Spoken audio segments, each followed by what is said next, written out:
అమ్మమ్మ మాట ఒక అమ్మమ్మగా నా నోట ఈ పూట.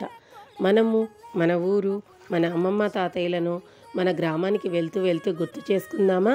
పెద్దల మాట చద్దన్నం మూట అంటారు. చద్దన్నంలో ఎన్ని ప్రోబయోటిక్స్ ఉన్నాయో, అవి ఎంత శ్రేష్టమైనదో కరోనా సమయంలో డాక్టర్స్ చెప్తే విన్నాం కదా. అందువలన పెద్దల అనుభవంతో అనుసరించి ఆచరించిన కొన్ని పద్ధతులను గుర్తు చేసుకుందామా? మనకు అమ్మమ్మ ఏమేం చేసి పెట్టేది? సంక్రాంతికి అరిసెలు, నువ్వులు వేసిన సకినాలు, నువ్వుల లడ్డూలను చేసి పెట్టేది కదా. సంక్రాంతి చలికాలంలో వస్తుంది. అప్పుడు సూర్యుడి ప్రభావం తగ్గి శరీరంలో వేడి తగ్గి D3 B12 లోపాలు వస్తాయి.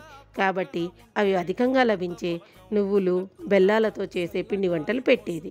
అలాగే వినాయక చవితికి వర్షాలు పడి కొత్త నీరు పాత నీరు కలిసి కలుషితమవుతాయి. కాబట్టి పత్రితో పూజలు చేసి ఎన్నో ఔషధ గుణాలున్న ఆ పత్రిని నీటిలో వేసేవారు. అలాగే తిమ్మికూరను వండి పెట్టి కడుపులో ఇన్ఫెక్షన్ రాకుండా చేసేవాళ్ళు కదా.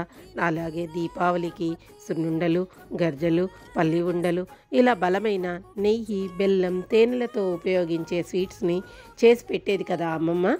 ఇవి ఆరోగ్యానికి ఎంతో శక్తినిచ్చేవి కానీ ఎలాంటి హానిని చేసేవి కావు. కానీ ఇప్పుడు స్వీట్స్ అంటే మనం ఏం తింటున్నాము? ఎంతో షుగర్స్ వాడి చేస్తున్నటువంటి వాటిని, కేకులను స్వీట్స్ రూపంలో తింటున్నాము. ఇవి చాలా హానికరం.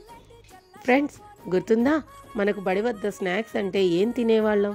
రేగిపళ్ళు, జామకాయలు, తేగెలు, కాల్చిన మొక్కజొన్న కంకులు, ఇలా పీచు పదార్థాలు ఎక్కువగా ఉన్న వాటిని అందరం ఒకే రకంగా తీసుకొని ఆనందంగా ఆరోగ్యంగా ఉండేవాళ్ళం కదా. మన గ్రామంలో నా ఇల్లు, నా తల్లిదండ్రులు, నా పిల్లలు అంటాము, కానీ అందరం కలిసి చెప్పుకునేది మాత్రం మా ఊరు. ఈ మాట ఎంత సంతోషాన్ని ఇస్తుంది కదా. మన చిన్నతనంలో చాలా సమస్యలకు ఇంటి వద్దనే పరిష్కారం దొరికేది. మన తాతయ్య అలసిపోయి వచ్చి పడుకుంటే నానమ్మ కాళ్ళు పట్టడం, అదే ఇప్పుడు ఆక్యుపెంచర్. మన తాతయ్య పడుకొని ఉంటే మనవడు వీపు పైన వెక్కి ఆడుకోవడం, అదే ఇప్పుడు కైరోథెరపీ. వీటిని ట్రీట్మెంట్స్ రూపంలో ఇప్పుడు మనం తీసుకుంటున్నాము. పాత పద్ధతులను మర్చిపోతున్నాము. ఓల్డ్ ఈజ్ గోల్డ్ అంటారు కదా. గోల్డ్ ఎప్పటికీ విలువ పెరుగుతుంది కానీ తగ్గుతుందా? అలాగే పెద్దవారి అనుభవం కూడా అంతే, ఎప్పటికీ వన్నె పెరుగుతుందే కానీ తగ్గదు. కాబట్టి పెద్దవారిని ప్రేమిద్దాం, వాళ్ళ అనుభవాన్ని ఆచరిద్దాం, ఆనందంగా ఆరోగ్యంగా జీవిద్దాం. వ్యవసాయంలోనే సాయం అనే పదం ఉంది, అగ్రికల్చర్లోనే కల్చర్ ఉంది.